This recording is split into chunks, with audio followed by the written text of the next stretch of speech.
Hello everybody, Hito here, and welcome back to another video. In today's video, I want to talk about a new upcoming game called Aniimo that just finished its first beta that I had the pleasure of playing myself and sunk pretty much 100 hours into. Now that the beta is over, I wanted to put together my thoughts about the game. Not exactly a review, but sort of a review since the game isn't fully out yet. Plus, we are expecting another beta probably around the end of this year. So I'm only going to be talking about what I've currently experienced and what you can expect from this upcoming game. First of all, what even is Aniimo? Aniimo is a new upcoming ARPG that combines open world and creature catching. On top of that, is this game also going to be free to play, and it will be releasing on Xbox Series X and S, PC, and mobile in 2026. The game starts off with the character creator, which actually offers quite a lot of customization options. Shortly after that, the story starts, and we end up being a pathfinder in Idyll, which is inhabited by the Aniimos. Throughout this tutorial, we get to choose between two starter Aniimos, Helio and Lunara.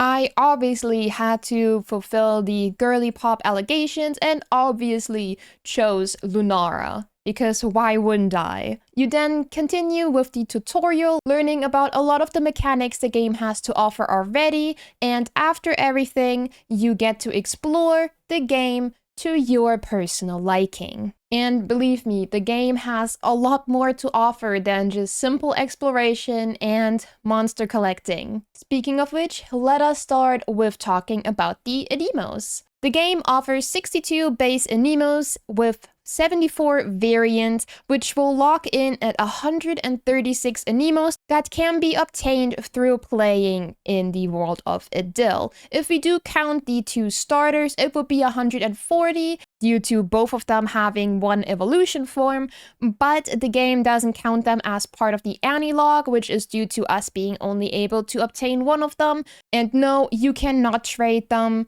But maybe that will change later on in the second beta or the full release of the game. Also, for those who are curious, variants are different forms of the same Aniimo under different conditions. Those can include weather conditions, area conditions, or day of time conditions.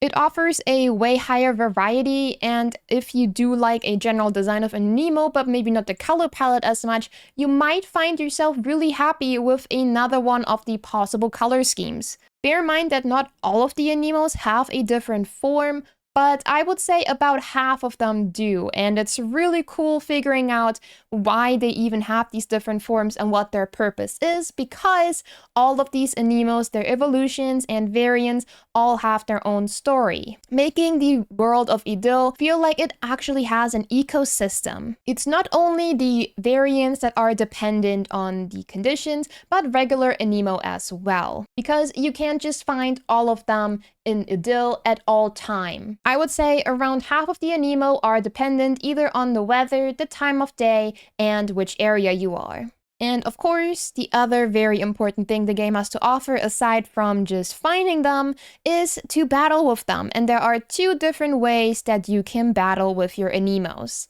The first option is that you can simply let your Aniimo fight and use your character talents to support it with fields and such in real time. I do have to say that this is the less intriguing form of Aniimo battle in the game, but the other option is way more fun, and that is twining with your Aniimo and fighting as it in your active party. You can manually use the skills and move your Aniimo around, locking in on targets, etc. Very similar to a lot of other games where you control the character to battle, Aniimo parties also hold up to 4 Aniimos that you can control in battle. And of course, since this is a monster collecting game with battle mechanics, there are also elements where you have to take into account elemental advantages and disadvantages. Not elemental reactions, those do not exist in this game, which I am personally really happy about. There are 9 different elements in total, those being water, fire, grass, dark, light, lightning, wind,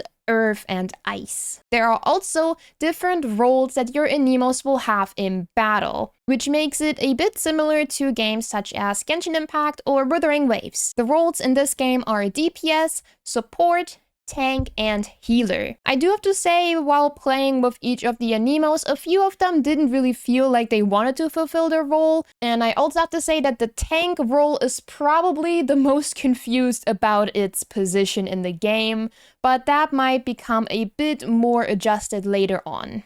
Your Aniimos can also assist you in exploration while gliding, swimming, and climbing. Meaning that, for example, when you are entering a body of deep water, you will automatically twine with your currently equipped swimming Aniimo. They also have their own proficiencies with it. Usually the higher evolved they are or the more rare this Aniimo is, the better they are at this skill. There are also a few times where you may have to twine with an Aniimo outside of exploration and instead for missions, because some missions require you to talk to an Aniimo, and since you are a human, you obviously do not understand them, so you need to usually transform into an Aniimo of that family to start and progress in that quest. I personally really like that because it gives you a way stronger personal connection to an Aniimo family. For example, I already love the Shelly family a lot. Shelly is my favorite Aniimo, and this Shelly quest made me love the entire Shelly family so much more. I thought Cheryl was really annoying at first,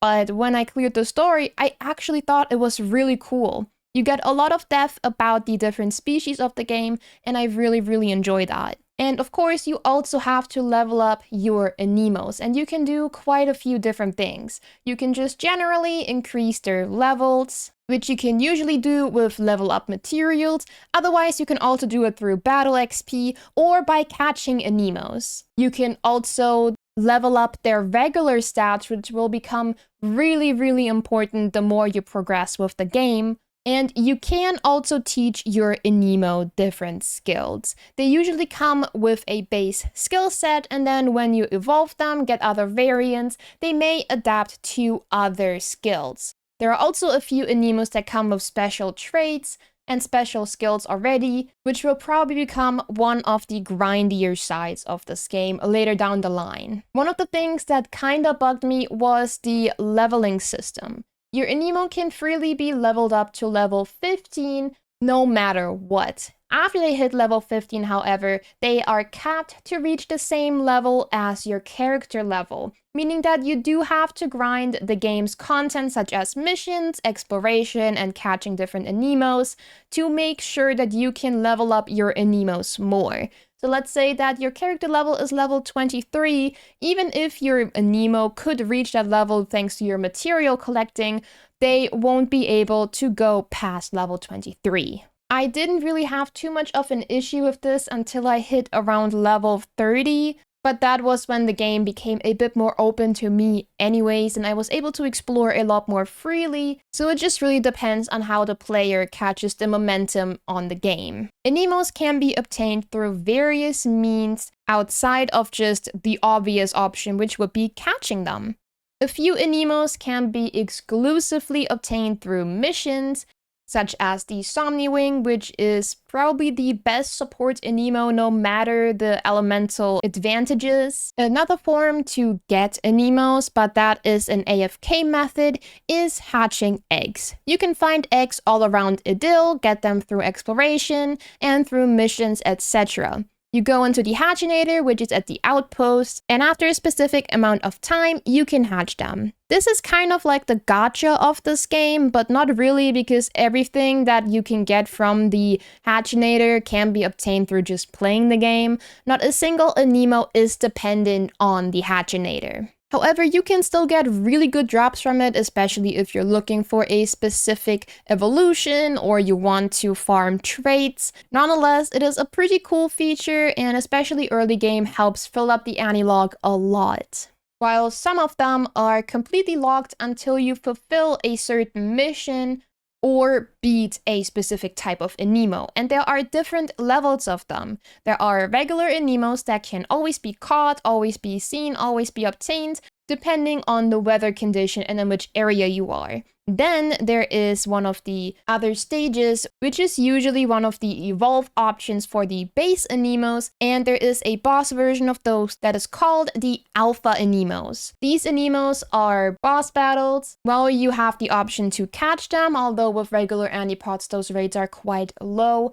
You can also just simply obtain materials from them. The system that they will be gained with is Primagy, which is the energy system that this game has to offer, and you do have to eventually start using it, because what you gain from them is a specific material that allows you to increase your Aniimo level every 5 levels. Aside that, you also get the drops to increase your Aniimo stats in general, so these alpha battles are very, very important. The Primagy can be refilled, I believe it was 6 times a day, and you also get a refill after you level up. Aside alphas, there are also omegas. Those are even harder boss battles, and these Aniimos cannot be caught. There are only 3 of them as of now, and the reason you even want to fight these in the first place, aside their really good boss level drops, is that this is the only way to get evolutions for their families. The Sheriff, for example, can only be obtained after you beat his mission and then fight him once, and after that you finally get the option to evolve your Sheldon. And of course, we also have the equivalent of a shiny Pokemon in this game, which is called Prismana Forms in this game. These are, however, not randomized or under specific odds, and instead are fully dependent on a weather condition called Prismana Flow. This can appear randomly throughout the day, or it can be triggered by you manually. However, that process is quite grindy, since you have to submit 60 Lumin Ambers to the branch of Breezy Plains, which is like the main hotspot in the game, and the Lumin Ambers are a currency that you find in the open world through completing dungeons, puzzles, all of that stuff. I guess you could kind of put them on the same level as the elemental oculi that Genshin Impact has to offer. But you don't only need to do that, no. You also need to have an 80% catch rate in that specific area. And by 80% catch rate, I mean you need to have at least 80% of the Aniimos in that area caught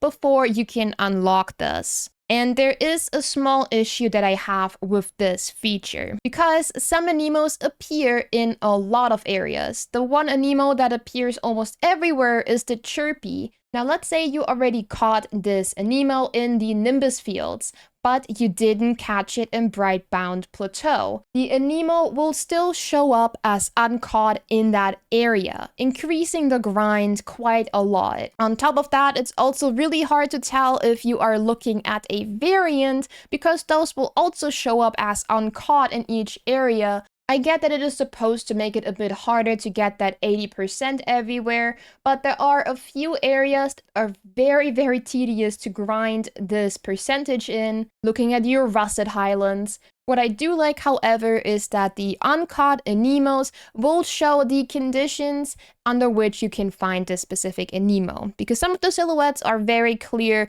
about what Aniimo you are looking at, and knowing that this Aniimo only spawns, for example, during nighttime is very good to know, because I spend a lot of time looking for Flutternums, not knowing that they are nocturnal. Now, something that I find a bit important to note, and I really want to make its own point, is the Aniipods. Aniipods are the equivalent of a Pokeball and have different levels in rarity. The higher the rarity, the higher the chances usually are to catch an Aniimo. And yes, there are catch rates. It isn't really an uncommon system, but in this game you can also very specifically see the number of the catch rate. The catch rate can be dependent to a lot of things aside the level of the Aniipod. A few other factors that play a very important role with that are the level of the Aniimo itself, because these Aniimos have different levels in the different areas. On top of that, Aniimos can also be alerted by your presence if you are too close to them or if you are directly facing them,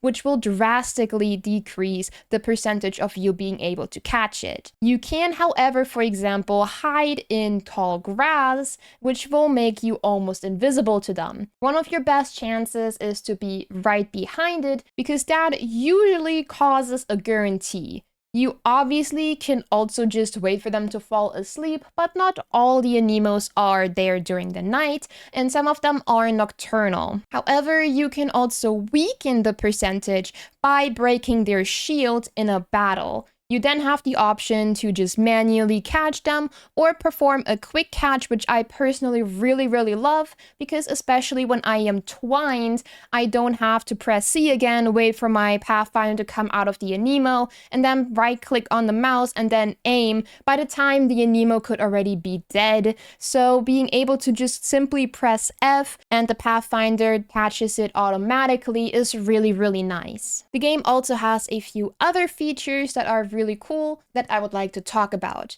You can further optimize both your Pathfinder and even your Aniimo with clothes and accessories. Now, while I usually prefer to dress up my own character, I found myself have a lot of fun with dressing up the Aniimos. To be fair, dressing up Aniimos is quite expensive because if you have one accessory but want to put it on two Aniimos, you have to buy the accessory again, which kind of sucks in my opinion, but I guess this is where future monetization will come in, which I will talk about later. But regardless, playing dress up with them is so cute and you have a lot of freedom with it. Aside that, we also have a home where we get to create our own plot of land, have Aniimos farm for us, and make AFK income. This feature reminds me a lot of Palia, not in a negative way, but I really enjoy having this option available as somebody who does quite enjoy to have a little plot of land for myself. The general exploration of the game is really fun as well, as there are some things that are dependent on certain things such as missions, being able to freely roam an area like the Mistwoods.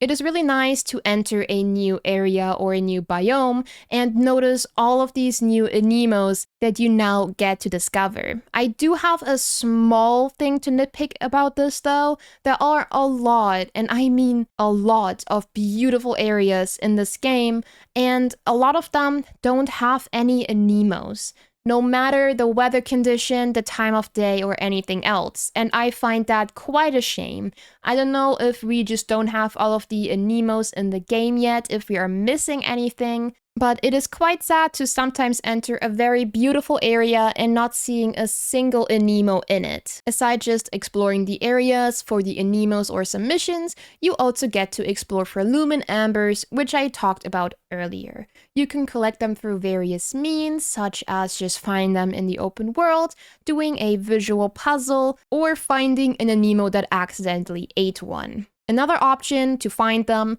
is the dungeons or the shrines, the temples, whatever you want to call them. And let me tell you, these remind me a lot of the shrines in The Legend of Zelda, Breath of the Wild, and Tears of the Kingdom. You do have to solve a lot of puzzles that will remind you of either of those two games. However, you do solve them in really fun ways. Because whenever you enter a shrine, you will be partnered up with a specific Aniimo that will help you make it through these puzzles, which also kind of shows you the capabilities of a certain Aniimo family, which I find to be really cool. These shrines feel a lot more like in-game tutorials that also give you a pretty cool reward in my opinion. Another really cool thing is that you don't have to explore this beautiful land on your own.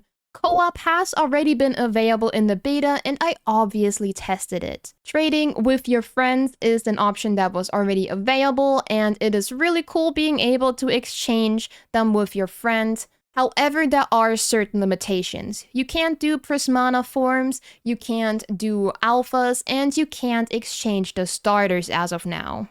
Supposedly, there is also PvP, but we were for some reason unable to test it. We tried to figure out this feature multiple days, but this feature never worked. And of course, you can explore with your friends. However, with that, I also discovered a small issue. For example, in games like Genshin Impact or Wuthering Waves, when you are a very high-level player and join a low-level player's world, the level usually adjusts to the lower level. In this game, that is not the case. So when I was already level 40 and my level 20 friend joined the game, we had to battle against Aniimos that were my level and not my friends. And that is a really big downside in my opinion, and I hope it gets adjusted in the future because this really takes away the reason of why to even play together. Mind you, I joined my friend's world, so the game just automatically adjusted it to my level. And of course, it wouldn't be an ongoing game if it didn't have endgame content. And in this game, it is called the Hollow Battle. A very big mix of the Spiral Abyss and Honkai Star Rail's endgame content. You go through 10 different stages of a hollow battle where you get to choose a path after every battle and have to battle a few boss battles in between. You also get to choose a few extra traits with advantages, you get a shop and healing spots in between. Now, this is very grindy. I did not have a great time after I did the third one, and I haven't done the rest of them. But obviously that is due to me unlocking this feature a bit late, and it's kinda hard to grind for such high levels within just 6 days. So I feel like I couldn't exactly do this feature justice simply due to the amount of time that we even had left with the beta. Now, even though this is a beta, I still want to talk about the game's general visuals and performance. The game looks extremely beautiful, fleshed out, and has a very beautiful style to it. Generally, the game also ran extremely well with only a few minor hiccups here and there. And even though this was a beta, the game didn't run as badly as I thought it would. Obviously, there were a few things such as double audio, a few occasional game crashes, and clipping, but honestly, I don't really think that this is anything bad, especially considering that I was playing around 8 to 10 hours a day, and I think any game would give up by that time. So I am quite impressed that the game was able to hold itself up this much. Now, there's one point that I really want to get back on that is going to be really important, because in case you guys forgot, I mentioned earlier that this game will be free to play. That means the game will be accessible for free to anybody, but it also means that there won't be any money going into the game from people buying the game because they don't have to.